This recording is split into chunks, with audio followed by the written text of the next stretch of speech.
As a child, the fear that's instilled in you when you hear a scream, because that one person that should protect you, you can't, it's not a protection. And that's all I've ever known. I'm a 13-year-old boy and I suffered in more than one way from my dad. And my mum has also suffered, like mentally and physically. A lot of people listen to this story and feel my emotions and try and think how it felt for me. After my dad left home, my brothers blamed me and my mum for him leaving. So they got really violent towards us, but especially towards my mum, and they'd beat her. And if we got in the way, they'd just do it to us. And like my mum would have broken fingers, broken ribs. I felt scared, really scared, because we don't know how far they'd go until they'd stop.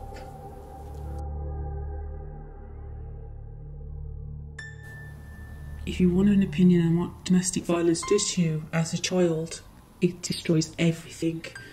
We were afraid to have feelings because if we cried, he would hit us. If you laughed, you were making too much noise.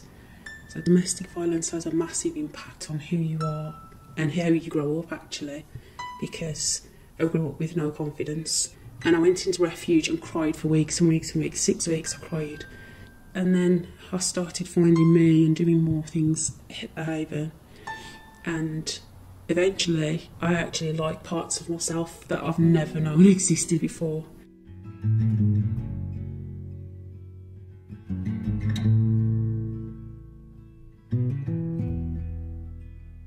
I could be like playing with my toys, then next thing you know, my dad would like smash the toys, like smack me or something. He used to say that he'd done it because he loved me and he wanted to show me the right way in life.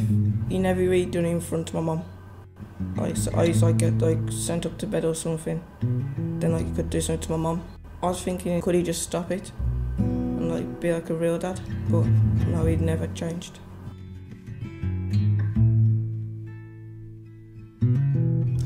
I felt sort of relieved that I knew that we were somewhere that they couldn't get to us and that nobody could hurt us anymore, and that we were safe where we was, like it was a safe place to be.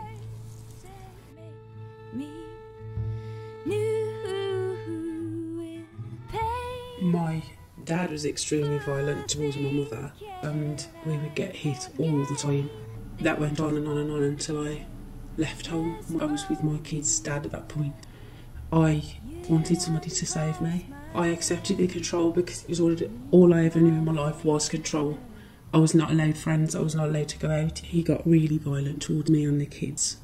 I try my hardest now to protect my kids and shield what they see, but I guess the damage is already done because my oldest children now do to me what my father did and their dad did. Domestic violence just goes on and on and on, and it needs to stop somewhere.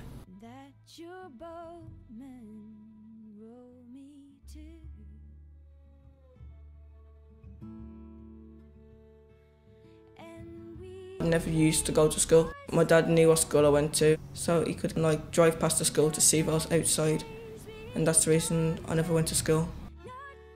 We'd be at school, like my mum would drop us off at school in the morning, and that all I could think about was what had gone on the night before and what was going to happen if we got home, whether they was going to kick off, whether it'd be okay, or just how far they would actually go before they stopped and things like that. It was really scary knowing that no matter where we went, school, dads, we'd still be there and it'd still happen. I went to Wolverhampton doing the last Christmas shopping for like myself and my family. Like I've gone to my pocket and like my phone's not there. My feelings were like it could kill me or kill Mum because, like I said, he said like that he wants to be able to contact me at any time of the day when he wanted to, and like really worried because he could do anything to us. Could kill my mum, kill me. We just started crying, like thinking, what can we do? Mum said, like, you could just end it now for both of us, and like we would have no more troubles. Then like I thought to myself, what's the point in ending it? So it's pointless killing ourselves because we could survive and like get rid of my dad and like show him that we are stronger people than before.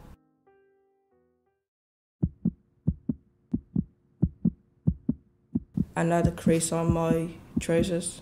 Then he grabbed me and then he punched me in the face and threw me to the floor. And then when my mum came back, we went to my nan's and then we rang the police and I had to do a video interview saying what happened. It took about 9 hours and I was in this room on my own. It made me upset because all the emotions were coming back. But I thought if I can answer these questions, it might get my dad in prison and we'd be free for a little bit. A year later, I had a phone call from the police saying no charges and no injunction or nothing. When I leave school, I want to do public relations. It'll raise awareness of domestic violence, and then it could make people realise that they're not alone, what they're going through, that there is help. He's still my dad, but he shouldn't have done it towards me, because if there's anything wrong, you can solve it with talking. You'd have to use violence. The cycle needs to stop somewhere. You know, my grandfather used to beat my nan, my dad beat my mother, my husband beat me and my kids. And now I have kids that are taking it to the neck. I don't want it, I want it to stop.